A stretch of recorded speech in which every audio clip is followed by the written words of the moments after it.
Hier, à l'occasion d'une vidéo, je vous ai invité à discuter des solutions pour rendre les comics populaires, pour qu'ils retrouvent des niveaux de vente qu'ils ont parfois atteints, et surtout, tout simplement, pour que les millions de personnes qui vont voir les films au cinéma, je vous rappelle que Spider-Man, le dernier, a fait 8 millions d'entrées en France, hein, c'est complètement taré, eh bien, qu'on transforme ces spectateurs qui sont prêts à payer 12, 13, 14, 15 euros pour une place de cinéma en lecteurs potentiels. Alors, la discussion est partie un petit peu dans tous les sens, mais il y avait beaucoup de très bonnes idées. Je ne suis pas là pour synthétiser les bonnes idées, on le fera à l'occasion d'une autre émission.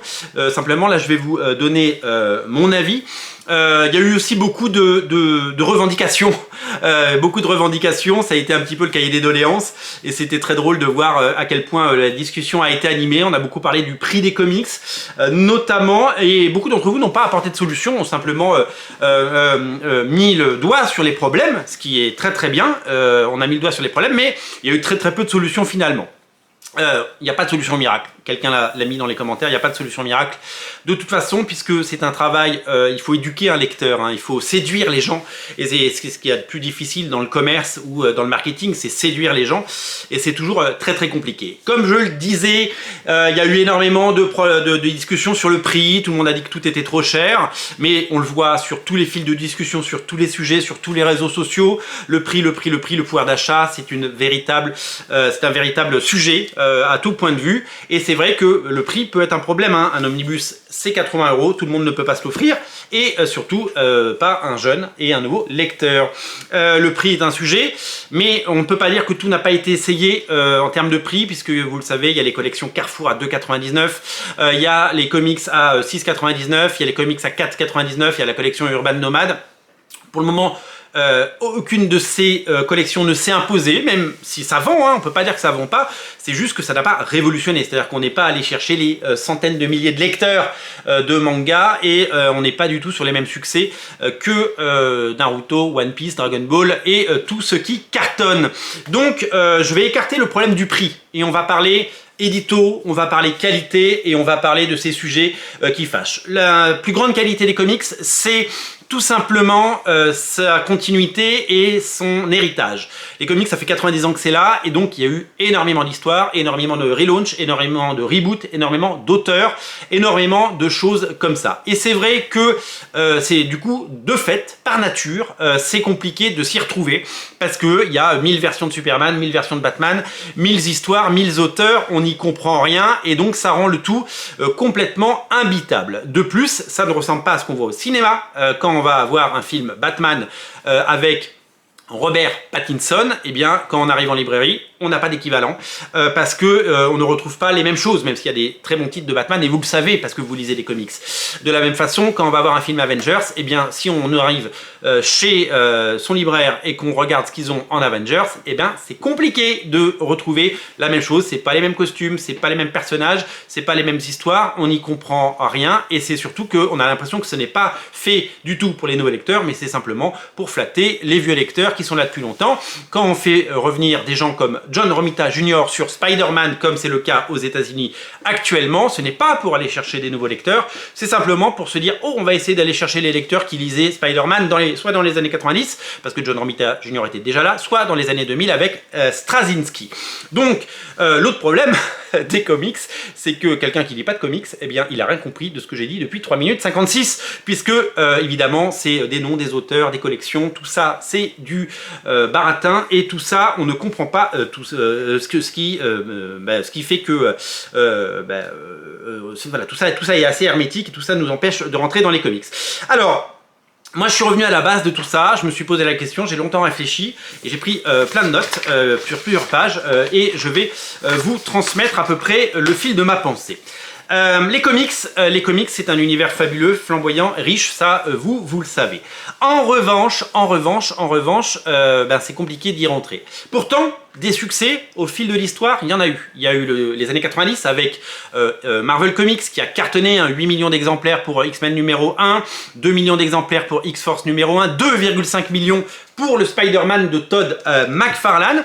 Et des succès récents, il y en a eu. Walking Dead. Alors Walking Dead c'était un succès récent, mais aux États-Unis c'est quand même un titre qui ne vendait que 60 000 exemplaires par mois. Et puis Walking Dead, c'est une série qui a eu du succès parce qu'il y a eu un mix marketing qui a fait que avec la série télé et tout le reste, ça a très bien marché. Mais on n'était pas sur des millions d'exemplaires. Même si on cumulait, on est sur des millions d'exemplaires, puisque par exemple en France, sur l'ensemble de tous les tomes de Walking Dead, on est à plus de 5 millions d'exemplaires. Donc oui, ça fait des gros chiffres.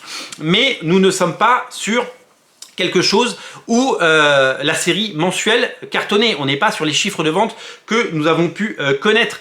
Je vous rappelle qu'au lancement de Image Comics, eh bien Spawn numéro 1, Spawn tome 1 du même Todd McFarlane, Spawn tome 1, c'est 1,7 million d'exemplaires. Je vous rappelle que Cyberforce numéro 1 de Marc Silvestri, qui sortait de Wolverine, qui était une superstar à l'époque, eh bien, c'est 750 000 exemplaires. Wildcat, c'est plus d'1 million d'exemplaires. Ça a fait la gloire, la fortune de ces artistes qui ont cartonné. Des titres comme Danger Girl, par exemple, eh bien, Danger Girl, c'est plus de 300 000 exemplaires à sa sortie. Alors, on n'est plus sur les millions, mais on est quand même à 300 000 exemplaires, tout comme Heroes Reborn. Et Heroes Reborn, c'est plus de 300 000 exemplaires en 1996. Donc on avait quand même des excellents chiffres de vente. Et des chiffres de vente, on en a eu au début des années 2000 également. Peut-être pas du même tonneau, mais certains auteurs comme Mark Millar, par exemple, sur Wolverine, Old Man Logan et surtout sur Civil War, qui a été un énorme carton. Hein. Je crois que c'est plus de 500 000 exemplaires pour le premier numéro, rendez-vous compte. On est capable de vendre 500 000 exemplaires d'un comics quand il y a de l'intérêt. Donc des succès, il y en a eu. Et des succès, il y en a eu beaucoup au début des années 2000 notamment. Mark Millar est un auteur dont on va beaucoup parler, puisqu'il en a fait des succès avec les Ultimates, qui c'était plusieurs centaines de milliers d'exemplaires. Les Ultimates, c'était la version Ultimate des Avengers. Ultimate X-Men, qu'il a scénarisé, évidemment. Et puis, Brian Michael Bendis s'est occupé de Ultimate Spider-Man, qui n'a pas démarré très fort. Hein. C'était moins de 50 000 exemplaires pour le premier numéro à l'époque, mais on est très vite monté à 100 000 et on a réussi à avoir des succès. Donc des succès, il y en a eu au début des années 90 avec les séries des auteurs stars, puis les auteurs d'Image Comics qui ont lancé Wildcat, Cyberforce, Spawn et toutes ces séries qui ont cartonné. Et donc il y avait de la créativité, il se passait quelque chose. C'est quoi le dénominateur commun de cette époque? Eh bien ce sont ces auteurs stars. Et on va revenir beaucoup sur ce concept. Jim Lee, Todd McFarlane, Marc Silvestri, Rob Liefeld à l'époque, ces auteurs étaient des méga stars. Ils ont lancé leur propre studio, ils ont gagné des millions de dollars et ils ont fait fortune dans les comics. Ils ont sorti le comics de cette niche et ils en ont fait des succès. Ils en ont fait des succès avec des franchises connues comme les X-Men et Spider-Man. Ils en ont fait des succès avec leurs propres créations comme Spawn ou Wildcat. Et c'était le talent de ces auteurs parce qu'ils étaient hors normes, c'était des géants, c'était des génies. Et ce succès a véritablement tout changé. Eh bien, il ne faut jamais oublier que les comics, c'est un art graphique comme la bande dessinée. Ok, il faut des bonnes histoires, c'est très intéressant, mais il faut surtout des bons dessinateurs.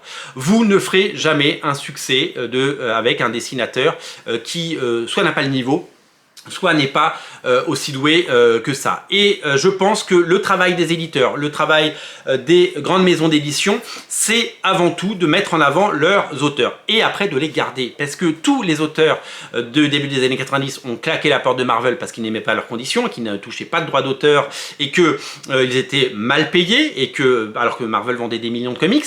Et de l'autre côté, il y a toute cette nouvelle génération d'auteurs qui se fait connaître à travers Marvel et DC, qui très vite part chez Image Comics créer ses propres séries, même s'ils vendent moins. Alors il y a des séries qui cartonnent, hein. Saga c'est 8 millions d'exemplaires, tout confondu, tout cumulé depuis sa création, donc ça fait vivre, les auteurs en vivent très bien et c'est tant mieux et c'est mérité. Il faut ce type d'auteur, il faut ce type de personnes, il faut savoir les garder. Donc les garder, ça veut dire les payer, ça veut dire payer des gens. Ça veut dire que quand on a un Ed Brubaker qui crée le Soldat de l'hiver, eh bien il faut l'intéresser, il faut qu'il touche des droits d'auteur, il faut qu'il touche de l'argent et qu'il soit très bien payé parce que ce Winter Soldier fera après l'objet de films, de séries télé et que l'auteur sera dégoûté, est dégoûté actuellement parce qu'il ne touche rien, mais s'il avait touché, peut-être qu'il serait resté chez Marvel et peut-être qu'il n'aurait pas lancé sa propre carrière, parce que c'est le cas actuellement. Donc les auteurs, c'est important de les garder, c'est important de les mettre en avant et c'est important de les faire grandir. Parce que des artistes qui étaient moyennement bons dans les années 90, je pense à Jim Chung souvent comme ça, parce que Jim Chung, j'aimais pas trop son style dans les années 90, c'était un peu brouillon, un peu haché. Aujourd'hui, Jim Chung, c'est magnifique, c'est absolument magnifique. Donc je pense que déjà, il faut remettre les dessinateurs au centre de tout ça. Il y a des nouveaux talents exceptionnels. Je pense à Jorge Jiménez, je pense à Pepe Larraz. Je pense que ces gens-là, il faut leur offrir les meilleures séries possibles et il faut leur offrir des nouveaux numéros 1, il faut leur offrir des nouvelles choses, il faut leur offrir des choses comme ça. Donc remettre les dessinateurs en avant, ça a marché dans les années 90 et donc il faut non seulement aller chercher ces superstars, il faut faire en sorte qu'elles soient au sommet de l'affiche, en grand nom, quoi. Je veux dire, le Todd McFarlane, Jim Lee, ce sont les Tom Cruise du cinéma, quoi. C'est les Jim Cameron voilà, il faut mettre leur nom en gros sur l'affiche, quoi. Il faut vraiment les mettre en avant, mettre des moyens marketing, les mettre en avant, les faire passer sur les plateaux télé, faire en sorte qu'aujourd'hui, ils touchent voilà, je vous rappelle que Rob Liefeld faisait de la pub Levi's dans les années 90. Ces gens-là passaient à la télé. Ils venaient vendre leurs comics à la télé. Aujourd'hui, il y a d'autres moyens de communication. Il y a Twitch, il y a TikTok, il y a Instagram. Je pense que les éditeurs, et ça je l'ai déjà dit dans l'émission d'avant, ne font pas leur boulot pour faire connaître les comics. Aujourd'hui, il y a des auteurs qui ont des millions de followers sur les réseaux sociaux. Il faut que les éditeurs mettent des moyens là-dedans pour faire en sorte que des gens qui ont des chaînes Twitch à plusieurs millions reçoivent les auteurs de comics. Il faut les mettre en avant et il faut parler de ces auteurs. Je me souviens d'émissions de télé. C'était pas forcément toujours très habile, mais dans les années 90, on a vu des gens comme Alex Ross arriver à la télé, habillé un peu strict, il n'était pas très à l'aise, mais on le mettait en avant, et ça c'était exceptionnel. Il faut mettre en avant pour que ces gens soient invités sur les plateaux. Au début des années 2000, Joey Quesada, patron de Marvel, était invité dans les émissions, les fameux talk shows, les late shows aux États-Unis. Il était invité pour présenter soit des scoops, soit ses dessins, etc. Et aujourd'hui, ce n'est plus le cas. Et donc, il faut remettre en avant les auteurs, les dessinateurs. Les gens adorent regarder les gens dessiner. Les gens adorent le talent. Et si vous leur présentez ça comme non seulement des dessins spectaculaires avec des dessinateurs géniaux, il faut vraiment faire quelque chose. Typiquement, un dessinateur comme Jorge Jiménez sur Batman, c'est un dessinateur qu'on adore. Mais pourquoi lui faire dessiner le 130e numéro de Batman, un numéro qui sera lu peut-être par 90 ou 90 000 personnes? Pourquoi ne pas lancer sa propre série où il aurait et mettre des moyens marketing avec, regardez la nouvelle série où il dessine d'affilée, sans filine, sans des pages par un dessinateur qu'on ne connaît pas, il fait 12 numéros avec un scénariste, avec quelqu'un comme Jeff Lobb, avec qui Batman Silence avait été fait, avec Jim Lee. Souvenez-vous, pourquoi ce dessinateur, on ne lui offre pas sur un plateau d'argent une série Batman, rien qu'à lui, un bouquin qu'on pourra vendre pendant longtemps, avec une bonne histoire? Eh bien, rien que ça, si on mettait un peu de marketing, ça marcherait, évidemment. Quand on voit le succès de Marc Silvestri, qui revient enfin après des années d'absence sur Batman avec sa série qui est un peu marketée mais qui pourrait l'être encore plus, Batman et le Joker, et honnêtement on devrait en parler partout dans tous les médias, une série par Marc Silvestri. Il devrait mettre des moyens, des agences de presse, des TikTokers, des Instagrammeurs, des YouTubeurs aux États-Unis, en France, il devrait y avoir des moyens. On ne le fait pas. On ne le fait pas et c'est bien dommage. Donc moi je suis pour que les auteurs non seulement soient mis en avant et que on ne passe pas à côté d'une génération d'auteurs. Les auteurs stars des années 90 ont tous créé des sociétés, ils ont tous embauché plein de dessinateurs, mais elle est où la nouvelle génération, à part ces grands noms comme Pepe Larraz et évidemment aujourd'hui on ne les connaît pas, ces dessinateurs, on ne les connaît pas. Je me souviens que John Byrne avait dit que on se souviendra des comics et de Stan Lee parce qu'ils sont passés au cinéma, mais qui se souviendra, à part nous évidemment, de Walter Simonson, de John Byrne, de George Pérez. On parle d'eux quand ils meurent, mais après on n'en parle plus, alors que nous on les adore, ils ont tout changé, et je pense que ces auteurs, faut vraiment les remettre, sur le devant de la scène. L'autre chose que je pense, c'est qu'il faut aller chercher tout simplement... il faut tout simplement aller chercher du côté des films, quoi. C'est-à-dire que Kevin Feige, alors les lecteurs de comics ils détestent ouais, Marvel, il y en a marre, c'est Disney, c'est insupportable de lire tout ça. Kevin Feige, il a fait un truc absolument génial, c'est qu'il a pris ses héros, dont à l'époque personne ne voulait, hein, avant les années 2000, on n'en voulait pas au cinéma, etc. Donc il y a eu une première salle de film à Via Arad et tout ça, et Kevin Feige, quand il est arrivé, mais il les a rendus cool, les personnages. C'est-à-dire qu'avant, Captain America, c'était un mec en costume un peu rigolo avec un forme de drapeau. Ben, c'est devenu un personnage cool et maintenant, tout le monde le connaît, tout le monde le respecte. Pareil pour Iron Man, Thor. Et pourtant, c'était les Avengers et c'était quand même la 8e roue du carrosse chez Marvel. Parce que Marvel Comics, c'était surtout Spider-Man, les 4 Fantastiques et les X-Men. Les Avengers, c'était un peu la série dont on savait pas quoi faire. La série un peu nulos pendant les années 80 et 90, hein, je vous rappelle. Donc, il faut jamais oublier que Kevin Feige a rendu les personnages cool. Et on pense qu'on veut des films, et ben vous prenez un film, moi je montre les films à mes enfants, et ben mes enfants ils adorent Ant-Man. Mais Ant-Man en comics c'est quasiment illisible, il n'y a pas grand chose d'intéressant. Et ben mes enfants ils adorent Ant-Man, on a vu les 2 films ensemble, ils ont adoré. J'ai montré à mon ami des films comme Shang-Chi qui est un personnage, un 8e couteau dans les comics. Eh bien on a vu le film, on a dit oh c'est pas mal. Et pareil pour Captain Marvel, qui est un personnage qui moi me parle pas parce que c'est un personnage récent et que c'est un personnage qui a un peu été monté pour suivre une tendance. Moi je pense que ce personnage, le film était regardable, était plutôt pas mal et il réussit à en faire évidemment, donc il y a une vraie unité. Tout le monde dit tous les films se ressemblent, mais au moins ça se ressemble, alors que si vous prenez un comics dessiné par tel artiste ou tel artiste, il n'y a pas forcément d'unité graphique, surtout que les dessinateurs changent tous les 3 numéros aux États-Unis.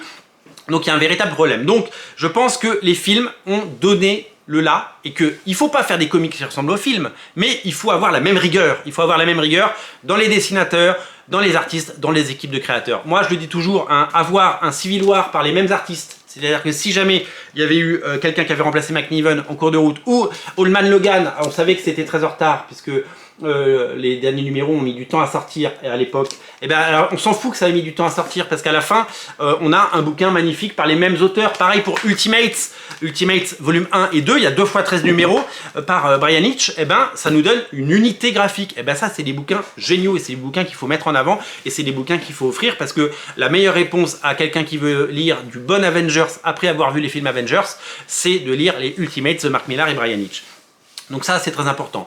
Tout le monde connaît les super-héros de Kevin Feige partout dans le monde. Moi j'ai eu la chance de faire l'avant-première de Civil War au Grand Rex il y a quelques années, avec Robert Downey Jr. dans la salle. Les gens ils l'acclamaient. Eh ben, le personnage d'Iron Man il est populaire. Eh ben, il est populaire sauf en comics. Donc il faut aller chercher la rigueur qu'il y a, l'intelligibilité, le côté fun, le côté action, coloré, humour. Hein, les gens critiquent l'humour qu'il y a dans les films Marvel. Il faudrait plus d'humour dans les comics Marvel parce que ça en manque cruellement. Ils se prennent trop au sérieux par moment et les comics ont oublié d'être fun tout simplement. Et pour les rendre plus cool, il faut aller voir du côté où ça marche. Le cinéma, ça les a rendus plus cool. Donc je ne veux pas des adaptations en comics de ce que j'ai vu à l'écran. Non, pas du tout. Je veux juste que ce soit aussi cool et je veux que ces méthodes de travail, avec ce niveau d'exigence et de qualité, soient marquées et que je préfère avoir une mini-série en fait il faut arrêter de travailler dans l'urgence quoi. Faut pas mettre un artiste qui n'arrivera pas à sortir ses pages, le remplacer au bout de 3 numéros, ça on n'en peut plus, ce flux on n'en peut plus. On veut des œuvres et on veut des choses qui restent, on veut des choses qu'on peut lire, offrir et dont on soit fier d'avoir les trucs. Donc plus de qualité, moins de flux, ça c'est vraiment très important. Il faut de la stabilité créative, il faut des nouveaux talents et il faut aller... en fait, il faudrait industrialiser ce qu'a fait Mark Millar. Mark Millar chez Millar World, alors Millar World appartient à Netflix aujourd'hui, mais aujourd'hui, rendez-vous compte, les noms qu'il est allé chercher depuis 10 ans, Mark Millar, il a pris tous les meilleurs auteurs chez Marvel. Alors aujourd'hui, comme Netflix s'en fout un peu tout comme Marvel s'en fout un peu. Marvel s'en fout des comics. Marvel Studios, Disney aujourd'hui, les scénarios des comics et les histoires, c'est un réservoir de scénarios pour le cinéma pas cher. Parce que vous embauchez un scénariste pour écrire un film Avengers, ça vous coûte minimum $1 million. Vous embauchez Ed Brubaker pour faire un scénario des Avengers, il vous prendra 300 balles de la page. Et donc vous aurez une histoire pas chère. Et donc ça sert à ça les comics aujourd'hui.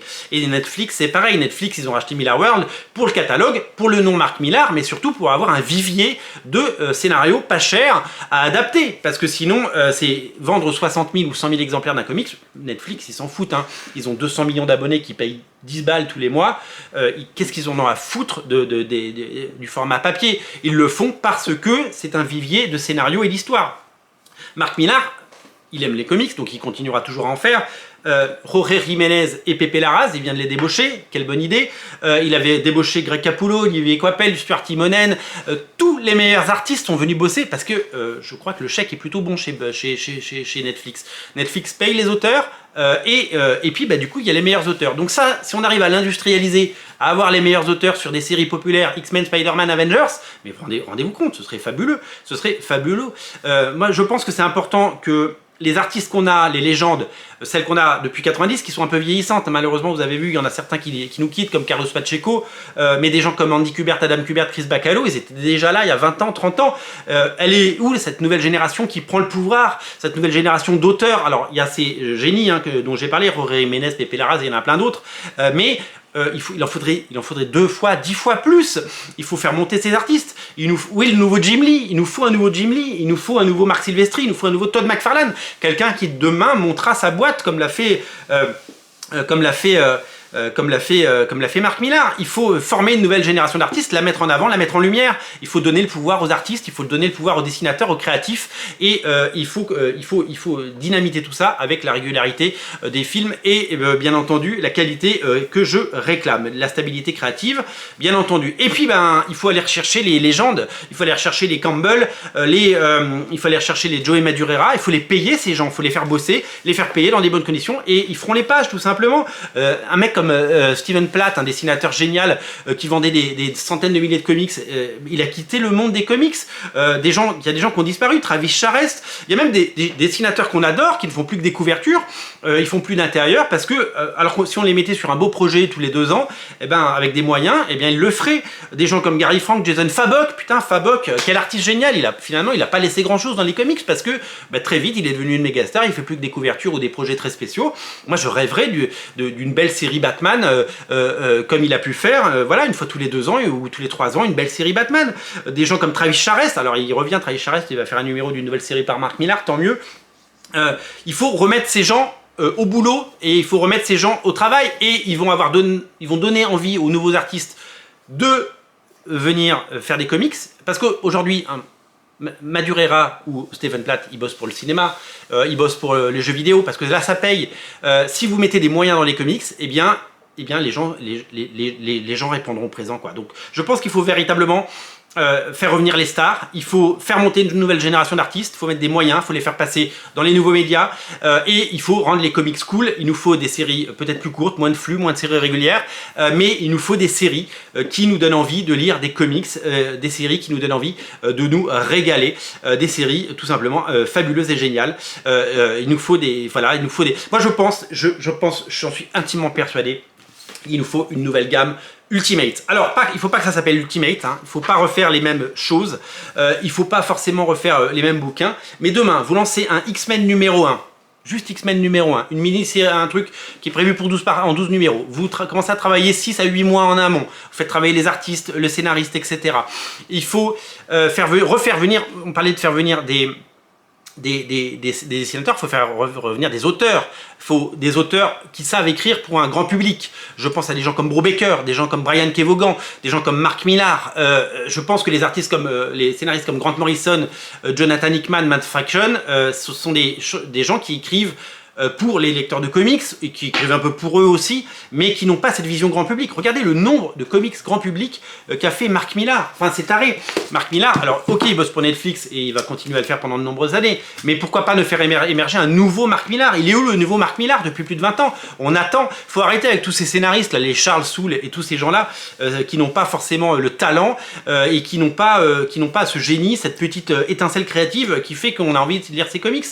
Pourquoi on n'a pas un Avengers par Brian Kevogan et Jorge Jiménez? Pourquoi on n'a pas un X-Men par Marc Millar et Olivier Coipel, un Spider-Man par David Finch, par Greg Capullo, un Wolverine par Greg Capullo? Pourquoi on n'a pas ça? Pourquoi on n'a pas ces auteurs qui arrivent et qui explosent sur ces titres? Moi je pense qu'il faut relancer tout ça. Il faut créer une gamme grand public, avec repenser le circuit de distribution également, parce que c'est un enjeu, et faire en sorte d'avoir une mini-série. Si on fait une mini-série X-Men par Marc Millar et Olivier Coipel, eh ben, on fait une mini-série en 12 parties, on leur laisse le temps de bosser la série, ça prendra 2 ans, ça prend 2 ans, c'est pas grave, ils la financent. Il y a des millions chez Marvel Studios, ils peuvent mettre un peu d'argent dans les comics. Et c'est un bouquin qui reste, un bouquin ça fera un bel album après, on peut l'éditer en français, parce que c'est important aussi.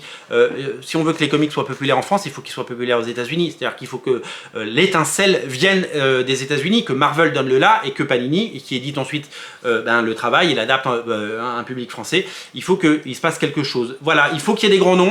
Il faut des artistes qui nous donnent envie. Il nous faut que... moi, je me souviens du regard que j'avais à 13 ans quand je voyais Jim Lee, quand je voyais ça, quand j'ai vu ça à l'époque. Enfin, rendez-vous compte, le Spider-Man de Todd McFarlane. Je ne sais pas si vous vous rendez compte. Moi, quand j'ai vu ça pour la première fois dans ma vie, j'ai les yeux qui sont sortis des orbites. Eh bien, il faut recréer ceci. Il faut faire des artistes des stars. Donc, il y a du marketing à mettre dedans. Il faut faire monter ces artistes. Il faut créer des nouveaux talents. Il faut donner envie aux artistes de venir dans les comics et pas aller bosser à Hollywood ou dans les jeux vidéo. Il faut mettre des moyens.